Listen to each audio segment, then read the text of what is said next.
Cette vidéo va particulièrement vous intéresser si vous êtes mal à l'aise socialement. Qu'est-ce qu'on peut considérer comme mal à l'aise socialement?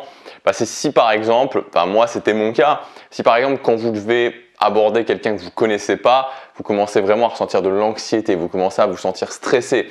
Si vous êtes dans un environnement social, ça peut être une réunion de famille, ça peut être avec vos collègues au travail, peut être dans n'importe quel type d'environnement social, vous ne vous sentez pas forcément à l'aise pour prendre la parole. Vous ne vous sentez pas forcément à l'aise en présence des autres. Ou alors quand vous êtes invité à une soirée, vous êtes invité avec une soirée, je sais pas, un anniversaire par exemple, un anniversaire d'un ami ou d'une amie, où il va y avoir des gens là aussi que vous ne connaissez pas forcément.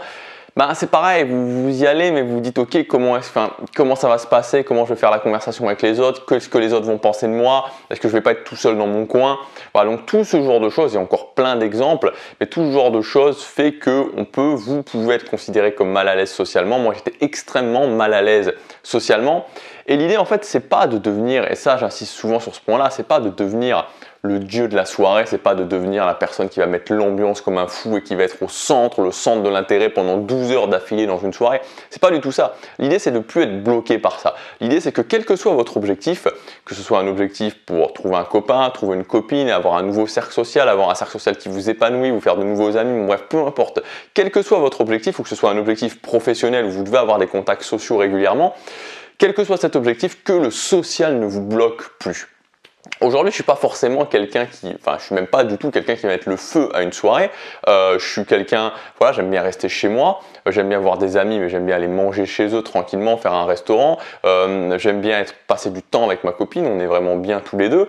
Mais ce que je sais, et ça a une importance énorme, c'est que si demain ma copine me quitte, mes amis s'en vont et que je décide de partir dans un pays à l'étranger, ça ne me posera aucun souci parce que je sais que j'ai les armes nécessaires pour retrouver quelqu'un si j'ai envie de retrouver quelqu'un, pour tout simplement me recréer un nouveau cercle social qui va m'inspirer, pour me refaire de nouveaux amis, pour avoir de nouveau des gens qui vont m'épanouir autour de moi. Donc ça, quand je dis ça me pose aucun problème, forcément ça me ferait de la peine, mais ce que je veux dire c'est que je me sens plus limité par ça. J'ai plus cette pression où je me dis ok, si jamais je pourrais pas le faire, je suis bloqué parce que j'ai peur socialement, je suis mal à l'aise socialement, je suis anxieux socialement.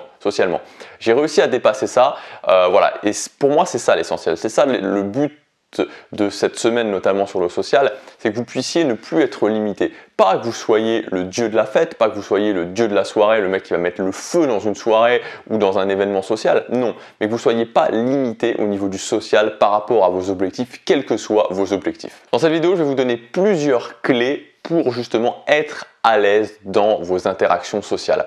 La première clé, vous la connaissez peut-être si vous suivez régulièrement mes vidéos, mais si vous ne la connaissez pas, elle est extrêmement importante, et si vous la connaissez, réécoutez-la parce qu'elle est vitale. C'est la règle de la valeur perçue. La règle de la valeur perçue, c'est tout simplement que, en tant qu'être humain, dans une interaction sociale, ou même quand on voit des gens dans la rue, on va instinctivement leur donner des notes. Leur donner des notes qui ne seront pas représentatives de ce qu'est la personne en tant qu'être humain, c'est-à-dire est-ce que c'est une bonne personne ou une mauvaise personne, parce que je sais qu'il y a beaucoup de gens qui se sentent jugés, qui se sentent blessés par rapport à cette règle de la valeur perçue.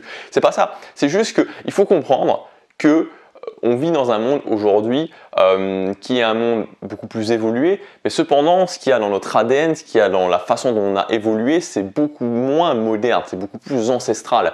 Et le but fondamental de l'être humain, comme de n'importe quelle espèce, c'est de continuer l'espèce, c'est de passer la main à la génération suivante et que la génération suivante ait le plus de chances possibles de survivre. Et pour qu'elle ait le plus de chances possibles de survivre, il faut avoir les meilleurs gènes, c'est-à-dire trouver un partenaire potentiel qui a les meilleurs gènes.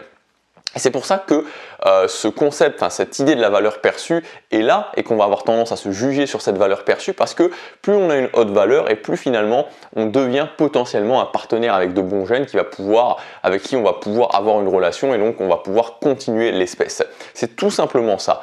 Et c'est vrai que ça se heurte à notre société moderne, on peut considérer ça comme un peu brutal, mais il faut l'admettre parce que c'est comme ça que fonctionnent les relations sociales, pas l'ensemble des relations sociales, mais c'est une part importante des relations sociales, cette notion de valeur perçue. Donc comprendre que à chaque moment, instinctivement, inconsciemment, on va se noter, on va noter les gens et en fonction de cette note, on va agir différemment avec ces gens-là. Et c'est pour ça que vous avez l'exemple d'une personne sûrement dans votre connaissance, dans vos connaissances, à votre travail, dans vos amis, dans votre famille, bref, peu importe, vous avez cette personne-là et vous allez voir que cette personne-là, en fonction qu'elle est avec une personne A ou une personne B, elle va agir totalement différemment. Avec une personne A, elle va être beaucoup plus sympa, beaucoup plus gentille, elle va prendre beaucoup plus, elle va être beaucoup plus prévenante, alors qu'avec une personne B, elle va moins la respecter, elle va être plus méchante, elle va peut-être se moquer d'elle. Et tout simplement, cette différence, c'est que la personne A, elle va la considérer comme une personne de haute valeur et la personne B, elle va la considérer comme une personne de plus basse valeur. Donc c'est important de comprendre ça parce que quand vous voulez améliorer vos relations sociales, quand vous voulez être plus performant socialement, l'un des moyens les plus simples, c'est d'augmenter sa valeur perçue. Plus vous augmentez votre valeur perçue, plus ça va vous faciliter grandement la tâche pour vos interactions sociales. La valeur perçue, il y a plusieurs éléments. Il y a des éléments qu'il faut connaître vraiment. Qu'est-ce qui peut définir une haute valeur perçue? Ça va être par exemple l'image, avoir une bonne image, c'est-à-dire prendre soin de soi, prendre soin de son physique, prendre soin de son corps. C'est quelque chose de difficile, donc ça augmente votre valeur perçue. Ça va être quelque chose aussi comme le fait d'avoir de l'argent. Quand vous avez de l'argent, ça augmente votre valeur perçue parce que pour avoir de l'argent, il faut se battre. Donc il y a des choses comme ça qui peuvent sembler un peu superficielles. Il y a des choses qui sont beaucoup moins superficielles. Le fait d'avoir une vision positive sur le monde, le fait d'être quelqu'un qui va voir les choses positivement, qui va toujours ramener les choses dans le positif, qui va toujours se dire ok, il y a ça qui arrive, mais je sais qu'on peut le faire, je sais qu'on peut y arriver, je sais que tu peux y arriver. C'est beaucoup plus, ça va être beaucoup plus vu comme quelque chose de haute valeur que quelqu'un qui va passer son temps à se plaindre, qui va passer son temps à dire que les choses sont difficiles. Voilà, tout genre de choses. Ça, c'est quelque chose de beaucoup plus haute valeur, alors que le fait de se plaindre, c'est terriblement basse valeur. Être quelqu'un qui sourit, c'est quelque chose de haute valeur. Être quelqu'un qui est passionné, être quelqu'un qui est passionné par son travail, qui est passionné par ce qu'il fait, qui est passionné par un projet, c'est quelque chose de haute valeur. Il y a aussi d'autres notions qui sont plus tactiques, on va dire, en termes de valeur. C'est ce qu'on appelle la valeur associée. Ça veut dire quoi la valeur associée? Ça veut tout simplement dire que quand vous êtes avec quelqu'un de haute valeur, on va considérer que vous aussi, vous êtes de haute valeur. Votre valeur va augmenter. C'est pour ça qu'il y a aussi cette règle qui est un petit peu brutale, notamment au lycée, qui fait que les gens populaires restent avec les gens populaires et les gens qui ne sont pas populaires, les gens qui sont considérés comme des geeks, les gens qui sont considérés comme des losers vont rester entre geeks, vont rester entre losers. Et je le dis en étant de gens plus à l'aise que moi j'étais dans la catégorie des gens qui n'étaient pas du tout populaires. Mais c'est comme ça. Et en fait, ça fonctionne comme ça de façon instinctive parce que il y a cette notion de valeur associée. Et si je suis vu avec quelqu'un de haute valeur, je vais être vu comme quelqu'un de haute valeur. C'est pour ça que les gens de haute valeur vont avoir tendance à s'associer et un peu par défaut, les gens de basse valeur vont rester entre eux. Et l'exemple que j'aime toujours prendre, c'est que si vous voyez un homme ou une femme, peu importe, mettons un homme qui est là, qui n'est pas très bien habillé, qui n'est pas très beau physiquement, qui est assez quelconque, que vous le voyez rentrer dans un bar, vous allez vous dire, ok, cette personne-là n'a pas une très haute valeur, vous allez vous le dire instinctivement, mais vous n'allez pas y prêter attention. Même chose pour une femme.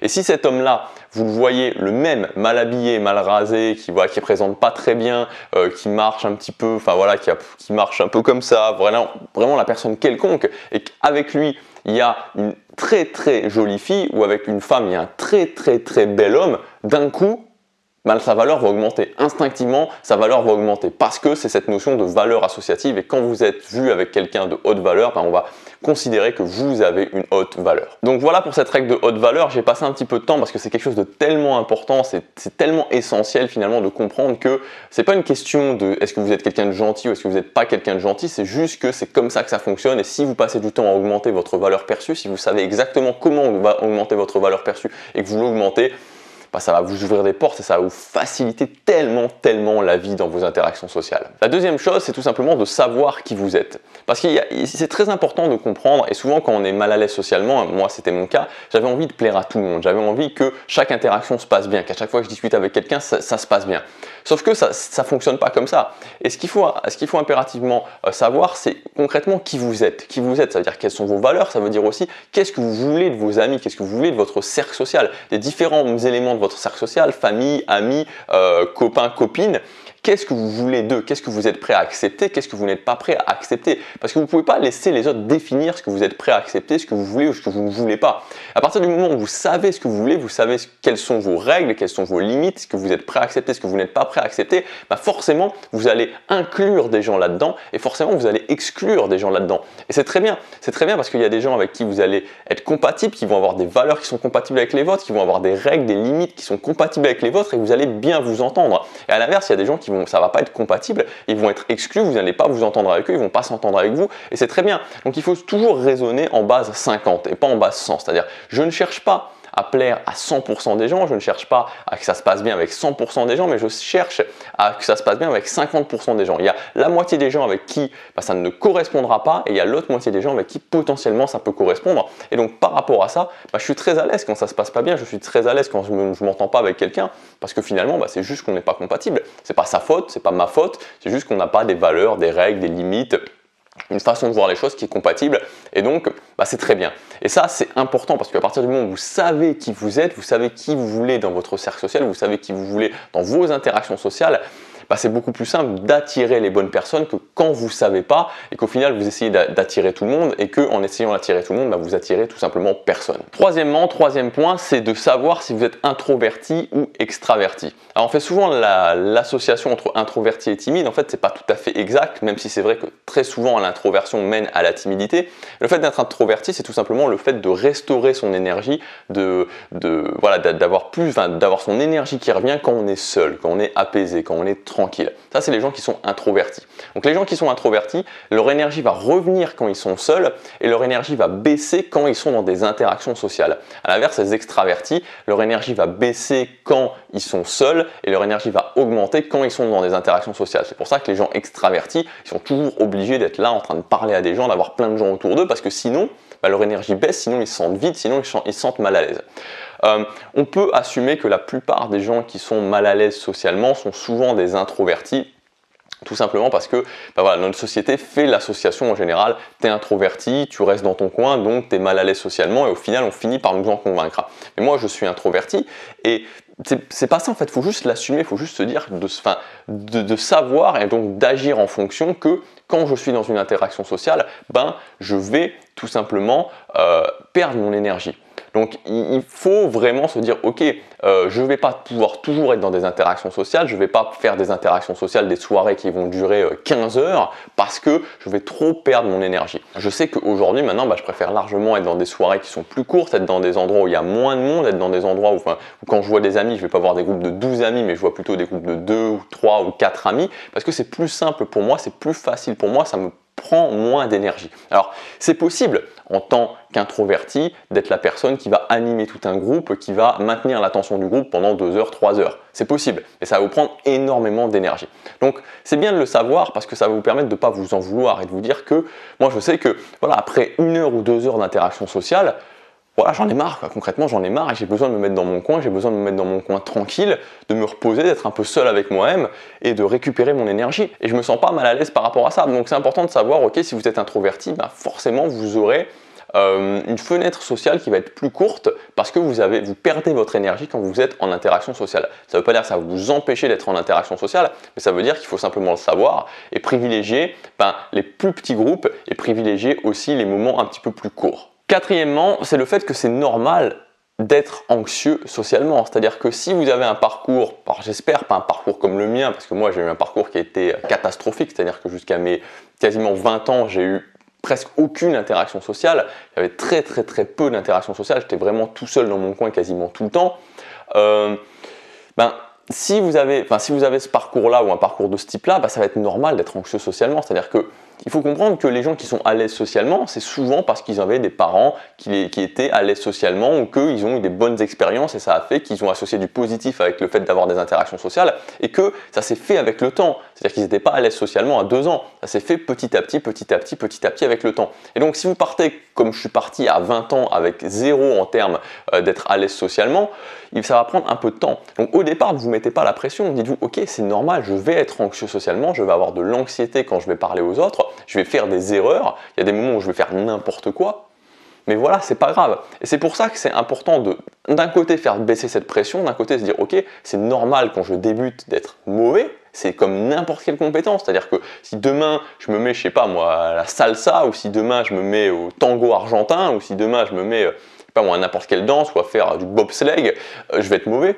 Je vais être mauvais parce que j'en aurais jamais fait. Et les interactions sociales, la capacité à être social, c'est pareil, c'est une capacité. Donc si vous en avez jamais fait, c'est normal d'être mauvais. C'est tout à fait normal d'être mauvais, donc il n'y a pas à vous en vouloir. Et ce qui est important, c'est aussi de commencer quand il y a peu de risques. C'est-à-dire que ne commencez pas à travailler votre social avec des gens qui sont vos collègues de travail, que vous allez garder pendant des années ou des années. Non, essayez plutôt d'intégrer de nouveaux groupes sociaux. Vous pouvez tenter des choses, faire de nouvelles choses. Et si vous faites n'importe quoi, si vous merdez complètement, c'est pas grave. Parce que vous pouvez partir et vous verrez plus jamais ces gens-là. Cinquièmement, et ça c'est très très important, s'aider des techniques qui fonctionnent et s'aider de l'expérience des autres. Il faut savoir, comme je vous disais, que les interactions sociales, peu importe le type d'interaction, que ce soit se faire des amis, créer un nouveau cercle social, séduire quelqu'un, c'est justement une capacité. Ça se travaille. N'en déplaise à certains, c'est quelque chose qui se travaille. Et ce que ça veut dire qu'il y a des choses qui fonctionnent et qu'il y a des gens qui sont passés par là avant vous et qui ont des techniques qui fonctionnent, qui vont vous faciliter la vie. Donc, encore une fois, vous pouvez aspirer l'expérience des autres. Moi, je vais vous partager quelque chose qui m'a vraiment aidé. C'est-à-dire qu'à un moment donné, voilà, je voulais avoir une copine et donc j'abordais des filles et quand on aborde une fille, à un moment donné, ok, je t'aborde, ok, je prends ton numéro, ok, on se revoit, on va faire un rendez-vous, on se revoit. Et le truc, c'est que quand j'arrivais dans ces rendez-vous-là, je ne savais pas quoi dire, je ne savais pas quoi faire, je me sentais super mal et on se retrouvait dans un restaurant, on se retrouvait dans un bar, comme ça, on ne se connaissait pas vraiment, on avait une petite interaction et j'arrivais comme ça et je me disais ok, salut, ça va, et il y avait vraiment cette chape de plomb, cette chape où on se sent mal à l'aise, on ne sait pas trop quoi dire, on ne sait pas trop comment faire et ça m'a posé problème pendant un moment donné et au bout d'un moment, ce que j'ai fait, c'est que je me suis formé par rapport à ça. Je me suis formé par rapport au fait, et ça peut paraître bizarre, mais pourtant c'était le cas, comment faire pour qu'un premier rendez-vous se passe bien. Et j'ai découvert plein de choses, j'ai découvert plein de techniques qui m'ont facilité la tâche, qui m'ont grandement facilité la tâche. On n'était pas obligé de se retrouver directement en tête à tête, comme ça en se sentant un petit peu mal à l'aise. On pouvait faire par exemple une activité, on pouvait faire certaines choses, certaines activités qui allaient permettre de se servir des éléments de cette activité, d'être occupé entre guillemets, pour pouvoir un petit peu briser la glace et faire baisser la pression. C'est qu'un exemple, mais il y a plein de choses sur lesquelles je me suis formé en termes de social, mais pas qu'en termes de social, mais ça s'applique aussi au social parce qu'on a souvent cette fausse vision que le social, on ne peut pas développer ses capacités alors que c'est faux. Et quand on aspire à l'expérience des autres, on se facilite grandement la vie. La septième clé qui aussi est très importante et qui, je crois, pour moi, a été un énorme déclic et je veux vraiment vous la partager parce que je pense que ça peut être un déclic chez beaucoup de gens qui sont mal à l'aise socialement. Typiquement, quand on est mal à l'aise socialement, ce qui va se passer, c'est qu'on va vraiment se sentir jugé profondément. On va, par exemple, aller parler à une personne, ça va mal se passer. On va faire un rendez-vous, ça va mal se passer. On va aller à une soirée, ça va pas bien se passer. Et on va se sentir jugé, on va se sentir blessé au plus profond de nous-mêmes. On va avoir l'impression qu'il y a quelque chose qui ne fonctionne pas avec nous. On va se dire mais pourquoi moi, mais qu'est-ce que je fais mal, pourquoi ça m'arrive à moi, comment je fais. On va vraiment commencer à être dans notre tête et à s'imaginer, et c'est ça vraiment, à se sentir profondément blessé en tant que personne et avoir l'impression qu'il y a quelque chose avec nous qui ne fonctionne pas. Et moi, le jour où j'ai compris ça, où j'ai compris ce que je vais vous donner, ce que je vais vous partager maintenant et que je l'ai internalisé, ça a absolument tout changé. Ce qu'il faut comprendre, c'est que quand vous êtes dans une interaction sociale, peu importe l'interaction sociale, que ce soit se faire des amis ou même que ce soit en mode séduction, peu importe l'interaction sociale, ce n'est pas vous qui êtes jugé, c'est vos capacités sociales. C'est la façon dont vous agissez socialement qui est jugée et non pas vous. Et quand vous comprenez ça, c'est juste un soulagement parce que vous dites ok, c'est une question de méthode, pas une question de personne.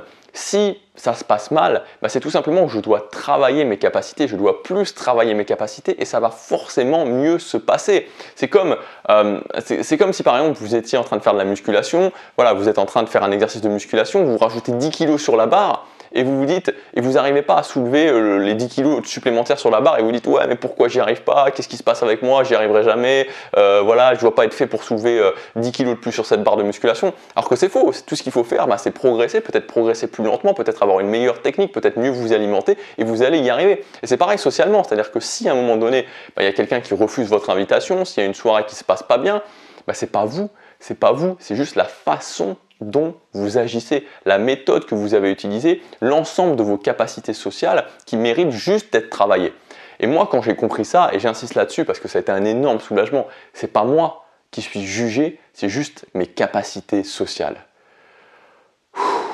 Et quand on se dit ça, voilà, quand on se dit ça, on se libère en fait. On se libère de cette pression et en se libérant de cette pression, on peut pratiquer. Et c'est la dernière clé. Si vous voulez être à l'aise dans vos interactions sociales, il faut simplement pratiquer. Il faut simplement en faire une habitude et donc de plus en plus pratiquer, pratiquer, pratiquer, pratiquer. Et vous allez voir que naturellement, en appliquant les bonnes méthodes, en ne vous sentant pas jugé en tant que personne et en pratiquant, vous allez automatiquement y arriver. Voilà pour cette vidéo. Si vous voulez aller plus loin cette semaine, j'ai sorti un pack qui s'appelle le pack social. Donc il y a une très grosse promotion exceptionnellement sur ce pack social, 392 € de réduction. Vous pouvez y accéder en cliquant sur le lien dans la description ou sur la fiche juste ici. Donc dans ce pack, vous allez retrouver 3 formations. La formation devenir charismatique, comment augmenter logiquement son charisme, ce magnétisme qui émane de vous. Deuxièmement, vaincre la timidité. Si vous êtes quelqu'un de timide, si vous avez du mal à vous libérer vraiment de cette timidité, cette formation elle va vraiment vous aider. On va exploser la timidité en différents domaines et on va les travailler de façon séparée, de façon logique, une liste d'étapes vraiment pour aller au-delà de cette timidité. Et la dernière formation, c'est la formation dynamique sociale. Comment augmenter son intelligence sociale, comment avoir des conversations intéressantes, comment augmenter sa valeur perçue, comment augmenter ses capacités sociales, comment augmenter sa capacité à connecter avec les gens. Et aussi, dans la deuxième partie de cette formation, ça sera comment se créer un nouveau cercle social inspirant à partir de zéro. Donc, vous pouvez retrouver tout le détail de ces formations, tout le programme complet de ces 3 formations en cliquant sur le lien dans la description ou sur la fiche. Je vous dis à demain pour la prochaine vidéo. Passez à l'action, chaque jour compte.